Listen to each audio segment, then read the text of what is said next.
Hello, this is Hwan Sansanim, and welcome to our program.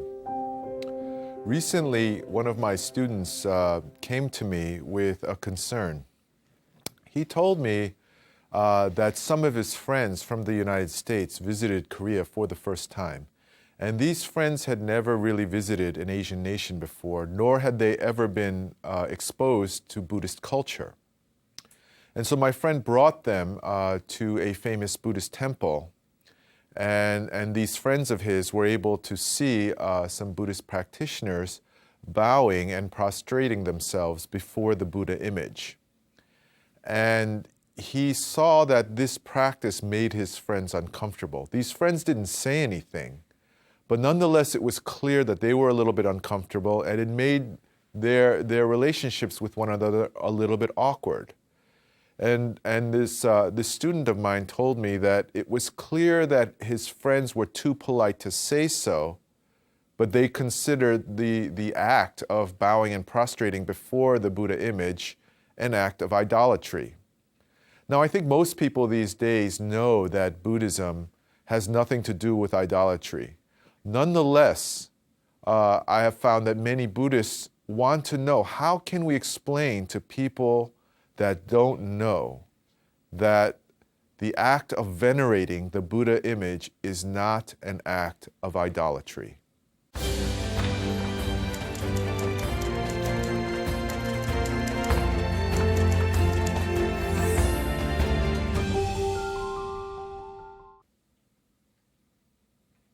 So the question once again is, how are we to understand the Buddhist religious practice of venerating the Buddha image? Is this an act of idolatry? Most people these days, I think, know that Buddhism has nothing to do with idolatry. But nonetheless, every once in a while, as I explained in the story before, we get visitors who look at the practice of bowing and prostrating before the Buddha image, and it makes them uncomfortable. So what is the source of this discomfort? I think in the case where if you're raised in a European country or a country like the United States and Canada, whose culture mainly derives historically from Europe, most likely your primary religious influence will be that of the Judeo-Christian tradition. Even if you're not a member of that faith, most likely it is the religion that you will be most familiar with. And as is well known, the Judeo-Christian tradition strongly warns against practicing any form of idolatry. This warning is based in two of the famous 10 commandments that God is believed to have given to humanity, according to those traditions. And these commandments are as follows. Thou shalt not have any other gods before me. Thou shalt not make unto thee any graven image. Now, again, as is well known, much of Judeo-Christian religious practice, historically speaking, involves the exclusive worshiping of an all-powerful, all-knowing, infinite, invisible God.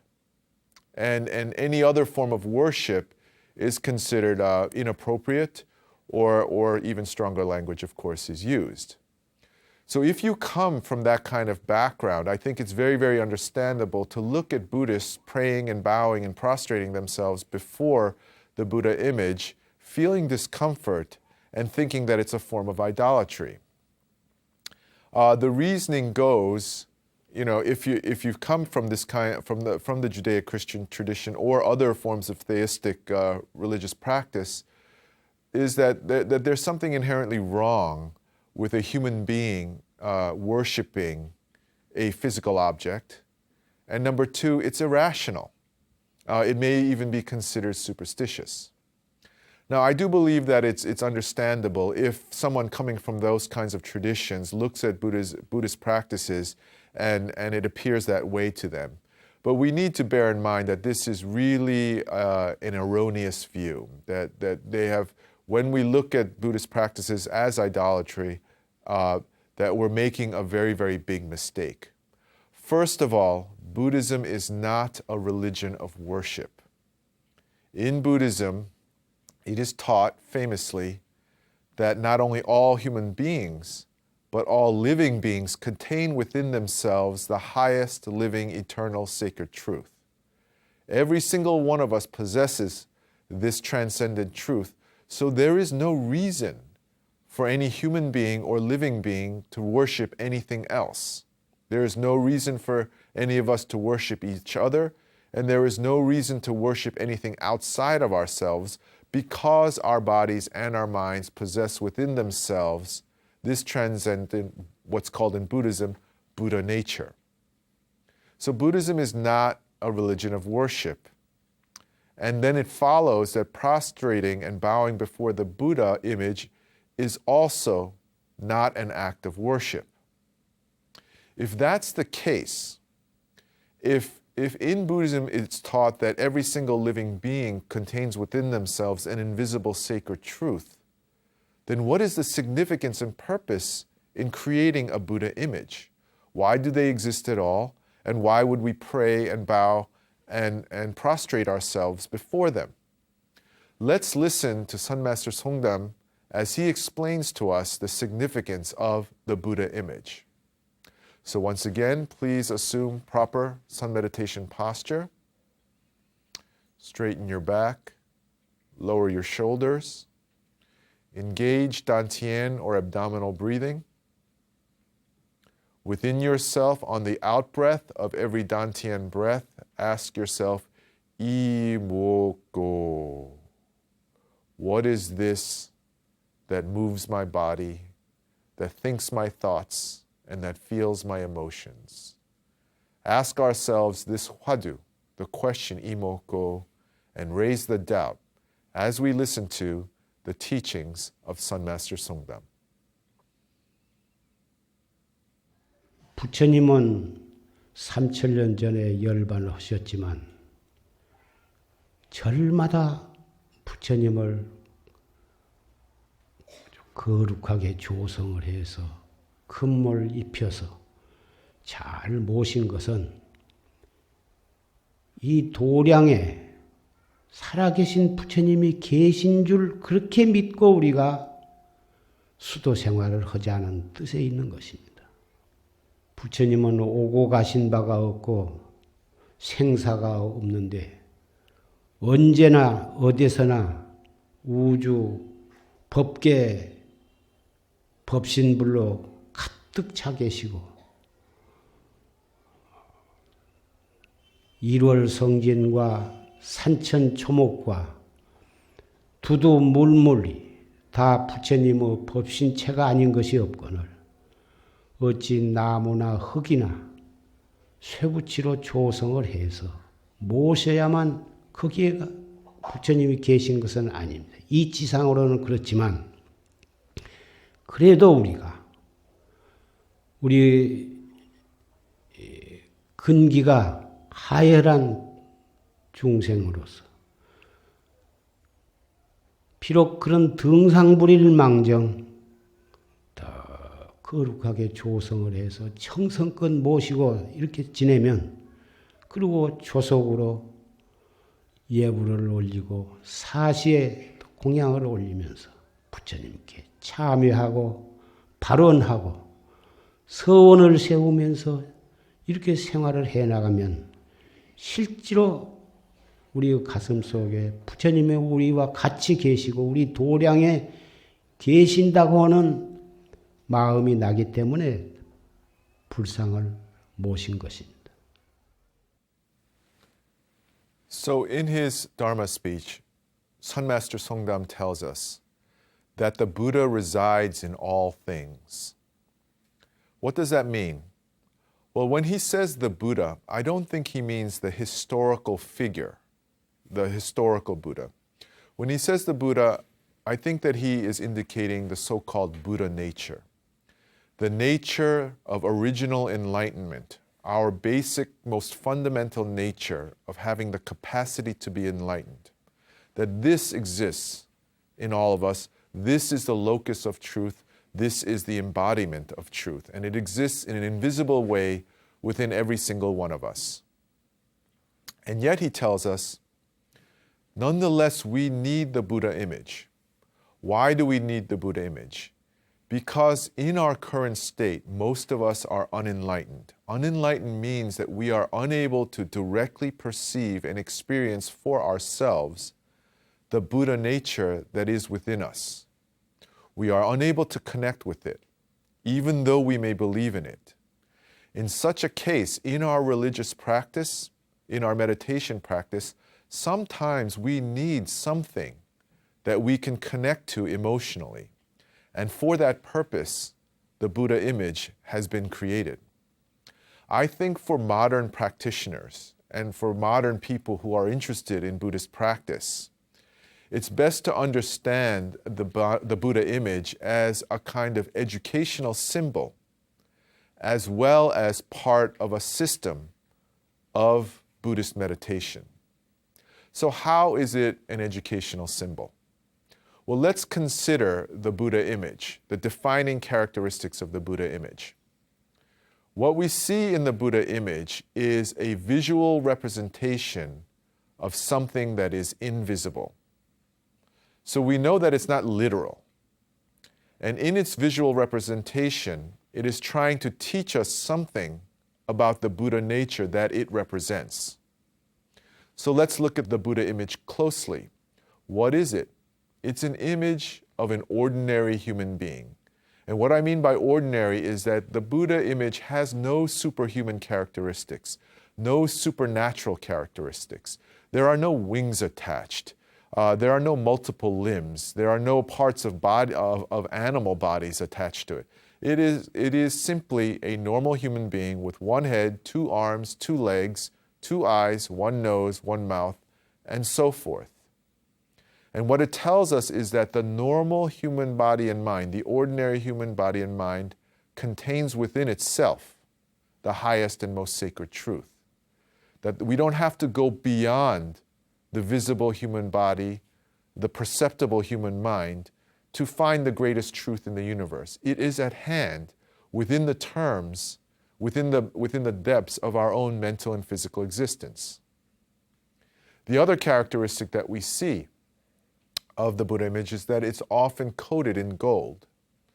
And what that's meant to represent is this, that just as gold is the most precious of all metals in most cultures, so too the human mind and body are precious because they house within themselves the Buddha nature, this capacity for us to become awakened and enlightened. So in this way, the characteristics of the Buddha image teach us quite a bit about the nature of the truth within us and of the nature of our own human existence. But even so, we can ask ourselves the question, well, why would we bow and prostrate ourselves before an educational symbol? And this leads us to an understanding of how the Buddha image is used as a focal point of a specific kind of Buddhist meditation. What we need to understand is that when people bow and prostrate themselves before the Buddha image, they are not engaged in an act of worship. The bowing and prostration is a ritual and meditative act of letting go, of putting down something. So what is being let go of and what is being put down? And in the Buddhist teachings, it's thought to be our erroneous views, our mistaken beliefs and information and opinions. So, and the kinds of mistaken beliefs that we put down in prostrating before a Buddha image depends on the number of bows that we make. There are certain ritual number sets, traditional numbers of prostrations and bows that Buddhist practitioners are expected to perform in front of a Buddha image. The most common one in Korean Buddhism are the three prostrations before the Buddha image. So why three? Why not 5? Why not 6? The number 3 represents the 3 parts of our mental and physical existence that we mistake for being our most essential self. So the first of the 3 is the body. We often mistake the body for being us, the sum total of us. So the first bow in the first bow, we put down our mistaken identification with the body, our mistaken view that the body is the sum total and essence of who we are. We put that view down. And then in the second bow, we put down, literally translated, our words, meaning our views, our opinions, our beliefs, our ideologies, our value system even. All of these thoughts and words that we believe to comprise the essence of who we are, the core of our personality. According to the Buddhist tradition, these are only a part of who we are. They are not the essence, they are not the root and source, and so we ought not to identify them with them too strongly. So we put down our attachment to our own beliefs and opinions, our own words. And then in the third, we put down our conscious mind, the content of our minds, our thoughts, our feeling, the imagery in our minds, the voices we hear in our minds, the thoughts and feelings that we think are so important, the things that we cling to as being some kind of essential part of us. These too are a mistaken attachment. When we identify with our thoughts and feelings, when we think, I think this or I feel this, we are making a mistake in perceiving ourselves. So we put down our misidentification with the body, words, and mind, and when we rise, we see in the Buddha image a reflection, a symbolic reflection of who and what we truly are, an embodiment of the Buddha nature. So in this way, we come to realize that the Buddha image is actually not an idol, not an icon, but a great mirror that reflects back to us in symbolic teaching and imagery the truth of our existence. Another common number set of prostrations and bows before the Buddha is 108.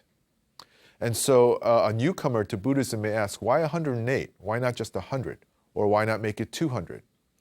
108 designates the number of types of delusional mind states that are said to obscure our view of our own Buddha nature. How is the number of the 108 arrived at? Well, first of all, in Buddhist tradition, it is said that we have 6 perceptual faculties, 6 systems of perception in our mind and body. So they are the eyes, the ears, the nose, the mouth, and the entire body itself for sensations of touch. And added to that is the mind, the conscious mind, which is also considered a perceptual system in Buddhism. So when these 6 perceptual faculties fasten onto, say, a sight, a sound, an odor, a flavor, a sensation, or a mental object such as a thought or feeling, a mind state is created. And this mind state, so there's going to be 6 kinds of mind states that can be created, and these mind states will be unconsciously judged according to 2 automatic reflexive systems. The first is a system of cognitive judgment. So all 6 mind states are judged to be either good, neutral, or bad. 3 different kinds of judgments for a total of 18 different kinds of possible cognitive judgments. The same 6 mind states are also subject to affective, emotional judgment. And so they are instantly and unconsciously judged to be pleasing, neutral, or displeasing. So that's another 18 possible affective categories of mind states. So 18 plus 18 is 36 possible responses to our mind states. And then finally, we have 3 time periods in which those 36 responses can occur: the past and the present and the future. So 36 times 3 is 108.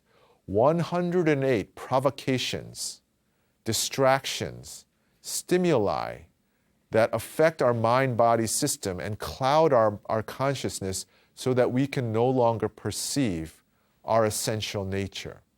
And in performing 108 prostrations, we symbolically and meditatively release our attachment to those 108 disturbed and agitated mind states. in putting down our attachment to these 108 so-called afflictive mind states, we're able to free our mental gaze and direct it inward to discover our innermost nature of the Buddha nature. So this is how the Buddhist practice of prostrating and bowing before a Buddha image is actually a system of meditation. Now, in the Buddhist tradition, there isn't such a strong criticism against the practice of so-called idolatry. Instead, the Buddhist tradition strongly warns against, especially the Sun Buddhist tradition, strongly warns against attachment to internal images.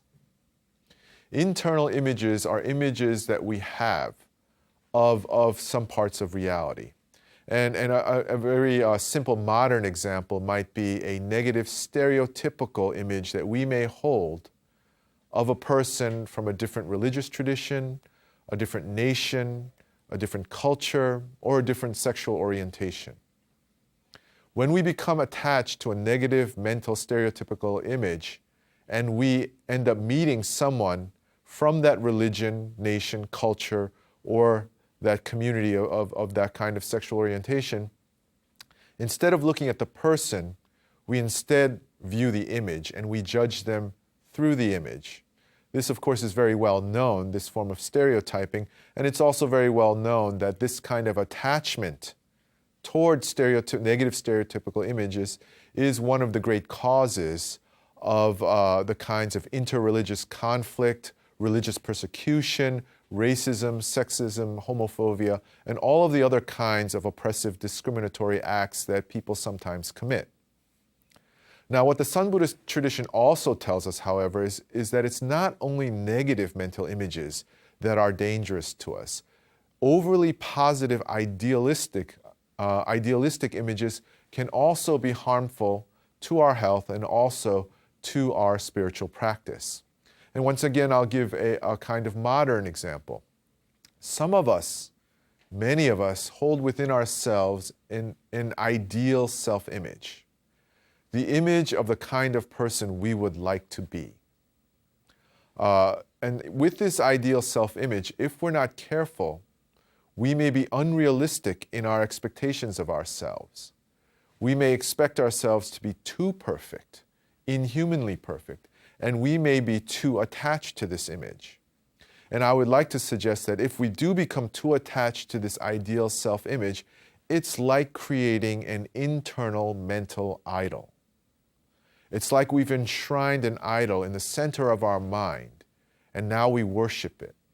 We judge ourselves by how much we resemble or fail to resemble this internal idol of the ideal self-image. And if we fail to resemble it, then we punish ourselves. We flog ourselves for failure to follow in this idol-like ideal self-image. Or on the other hand, if we decide that we really do resemble this ideal self-image, that we are at one with it, then we may narcissistically and delusionally assume that we are the center of all things, that that we may have delusions of grandeur, basically. So in this way, we can see in our modern lives that we may, as the Buddhist tradition, become overly attached to internal images that distort our perception of the world and ourselves, or this may be a case of modern-day idolatry. Now, for today's program, I would especially like to warn against attachment to a perfect vision of our religious teacher or guru or master. In many religious communities, including the one that I belong to, the religious teacher or master is given great respect and veneration, and people treat him with the utmost care, him or her.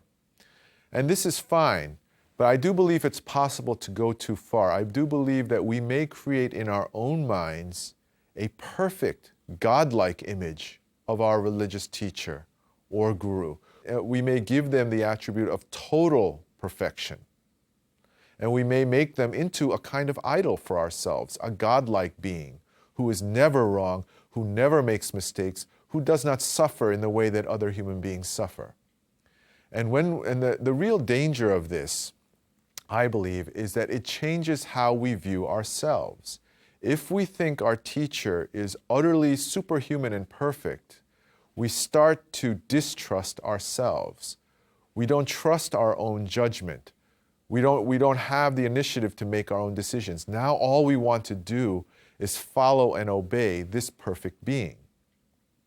And when that happens, we become passive, submissive, and unable to generate creative new ideas, to make our own decisions. We lose the courage to make mistakes and to fail and to learn from our own errors and failures. We come to a standstill in our growth and development. So this has nothing to do with whether the guru or master is indeed perfect, whether they are perfectly enlightened or not. The real danger of holding an overly idealistic image of our teacher is what it does to us as their disciples and practitioners. I think my own teacher, Sun Master Songdam, recognized and understood the danger of overly idealizing our own teacher and master. And what he used to do with us is when we first came before him as his disciples, he used to tell each and every one of us something that I have never forgotten over the years. When I first went to him to become his disciple and a monastic under him, he said to me, "There is nothing that I can do for you. All I can do is ask that you become enlightened and teach me." And I thought that this was a very curious thing for him to say to me, and it left an impression on me. And what I found over the years in practicing under him and learning from him is the fact that actually he did quite a lot for his followers. In fact, I think he did everything he could. For us, his disciples, he made sure that we got proper food and clothing and shelter, of course, medical care. We were always properly taken care of. We always had a place to go back to. And in his community, in my home monastery, we were always treated with the utmost care and respect and concern by our lay community. Now this, I think, is really something very special, and I am endlessly grateful for it, because we have to consider how easy is it in this world of ours for the average human being to be treated with respect and care and concern in the workplace or community that they live in. It's not an easy thing to find, and yet this is what Sun Master Songdam provided for us, even as he said, "There is nothing I can do for you." So what does that mean? I think when he said, "There is nothing I can do for you," what he meant was this: when it comes to removing this inner mental suffering and anguish that has brought you to this tradition and to me, there is nothing I can do for you. I cannot directly remove your inner pain and suffering. I cannot directly give to you enlightenment and liberation from the cycle of birth and death. All I can do for you is teach you the method and the path for saving yourself from that suffering, from liberating yourself from the state of delusion and attaining enlightenment. And when he said, "And all I ask of you is to get enlightened and save me," I think he was invoking the great Mahayana Buddhist teaching about the purpose of enlightenment. In Mahayana Buddhism, the purpose of enlightenment is not just to save yourself. The purpose of enlightenment is to turn around and teach your enlightenment to all of the other living beings in the world who are also suffering and living in ignorance. So when he said, "Save me," I think he meant save us all, that you must do what you can with this teaching to make yourself enlightened and then teach it to the rest of us. So this is how I interpreted this very enigmatic thing that he said to us. And I think it's very important that we as practitioners understand the profound importance of this kind of teaching. Whether you call it idolatry or whether you call it attachment to image, it's important that we do not conceive too ideal a self-image, too high a standard for our own conduct, so that we're obsessively pursuing it at all times. And it's equally important that we don't create within our own minds a perfect image of our teacher and begin worshiping and following that in our own minds either. Why is it important that we avoid these two extremes? I believe the importance is this. When we become obsessed with an internal or external idol or image, we forget the reality of impermanence. We forget that life is impermanent. And so, to remind ourselves of the importance of impermanence, why don't we once again enter into meditation and listen to Sun Master Songdam's Dharma speech as he tells us once again to awaken to the urgent nature of the reality of impermanence.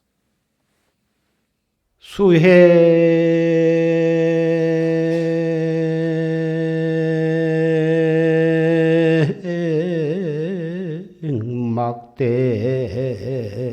빈모바나라 고리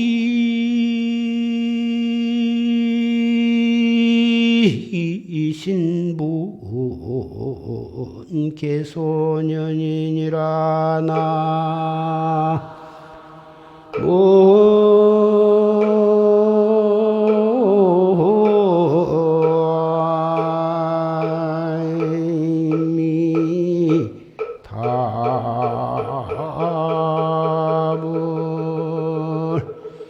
다시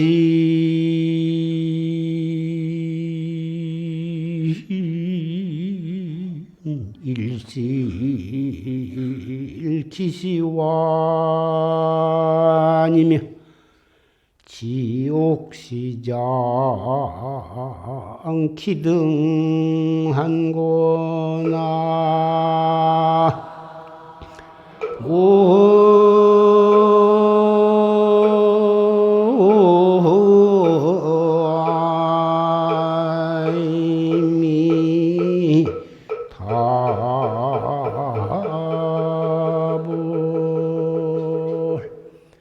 수행을 막대 빈모반하라. 수행해 나가는데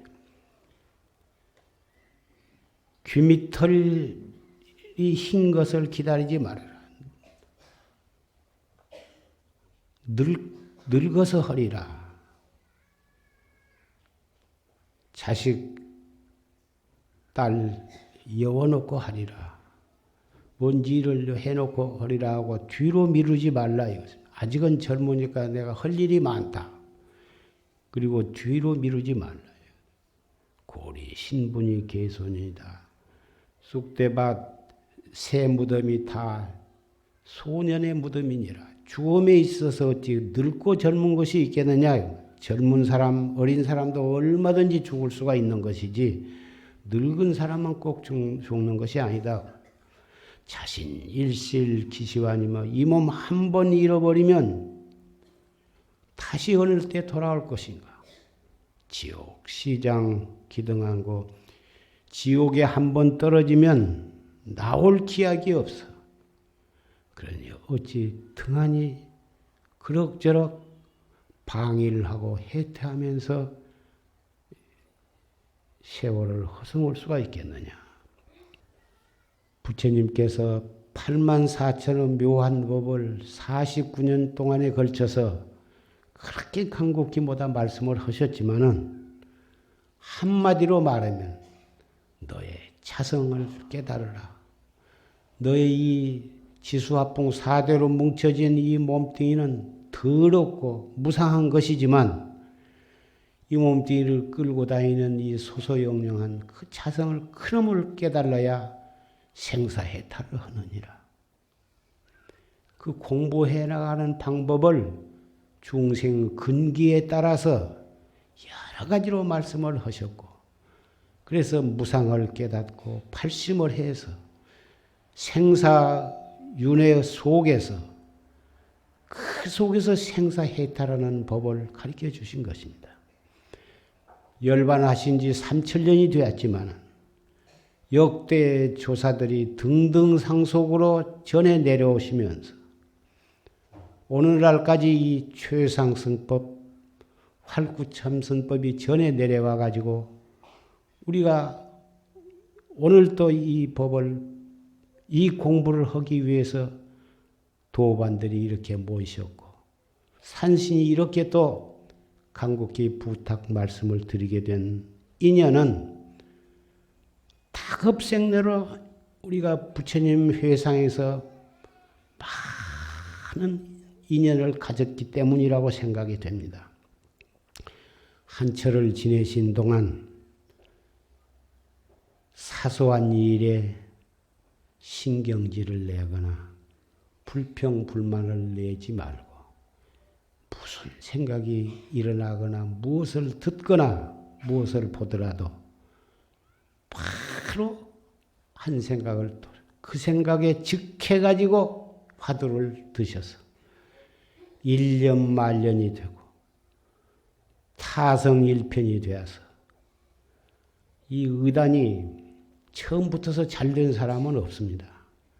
금방 이먹고 들어도 이먹고 드는 동안에도 금방 딴 생각이 일어나기 마련입니다. 1년 이태 한다고 해서 그것이 순일무잡하게 되기가 어렵습니다. 아무리 어렵더라도 우리가 이것을 해야만 하는 것이고 내가 해야 나의 생사 문제를 해결하고 일체 중생을 제도할 수 있는 능력도 거기서 갖추어지기 때문에 이것은 해야 하는 것입니다. 이 무엇고 해갈수록 알 수 없어야지 무엇이 보이는 것이 있거나 알아들은 것이 있어서 아하 이것이로구나 한다면 벌써 그것은 아닌 것입니다. 하다 보면은 열심히 하다 보면 무엇인가 느낀 바가 있을 수는 있을 것입니다만은 그것이 구경의 깨달음이 아니면 스스로 그것은 그대로 놔버리고 철저하게 대신심과 대분심과 대의단으로 이 무엇고 물론 여러분 가운데는 이미 화두를 가지고 정진을 해서 무자 화두로 하신 분도 있을 것이고 판치생모를 하신 분도 있을 것이고 정전백수자를 하신 분도 있을 것입니다. 무슨 화두를 가지고 하건 간에 자기의 그 본참 공안을 가지고 한결같이 해 나가셔야 할 것입니다. 자기에게 있는 것을 자기가 찾는 것이기 때문에 올바른 방법으로 열심히만 한다면 반드시 자성을 깨달을 수 있다고 역대 조사는 한결같이 보증을 하셨습니다.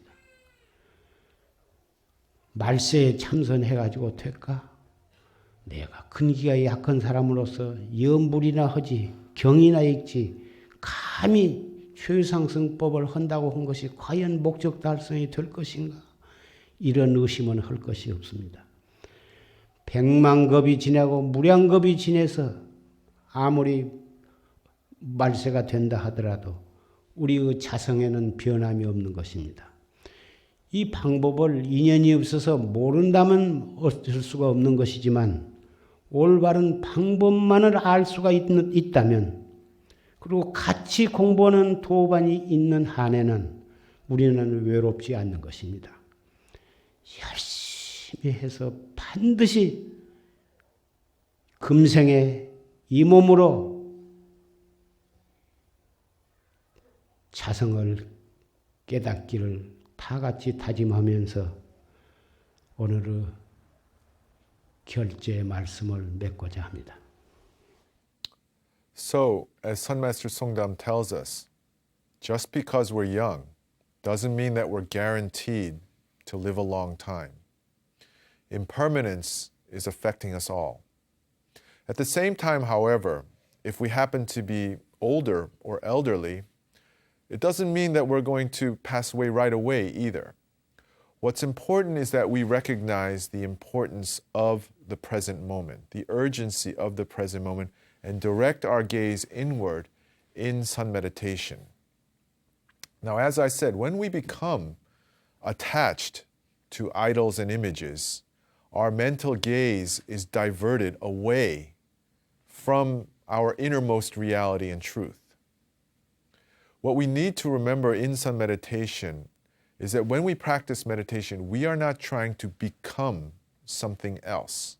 We are not trying to become something better.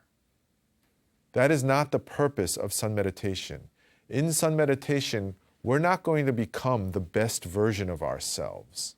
We're not going to go pursue the idol of our idealized self-image.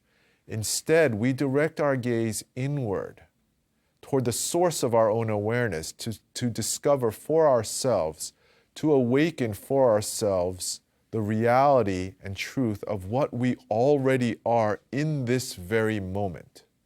For this reason, Sun Master Songdam and the Sun Buddhist tradition tells us that the time for enlightenment, the time to direct our gaze inward and discover our most essential self is right now. And any other image, any other teaching only distracts us from that. And this even includes our teacher. When we become too passive, a servant and follower of our teacher, when our gaze is too blinded by their apparent radiance and greatness, once again, this becomes an unintentional block to our practice.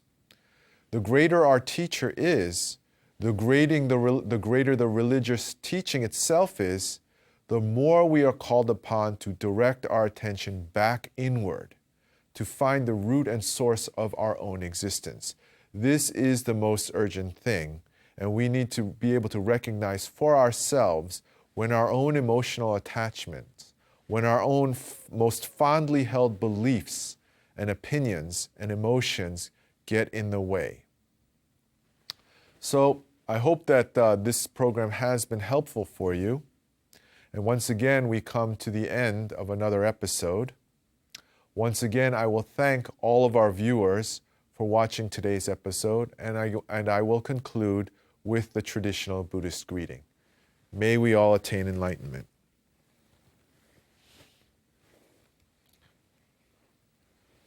Once again, assume proper meditation posture. Engage Dantian breathing. Relax your body. And as you enter into Dantian breathing, ask ourselves in our out-breath, I Wo Go, and raise the great Tao.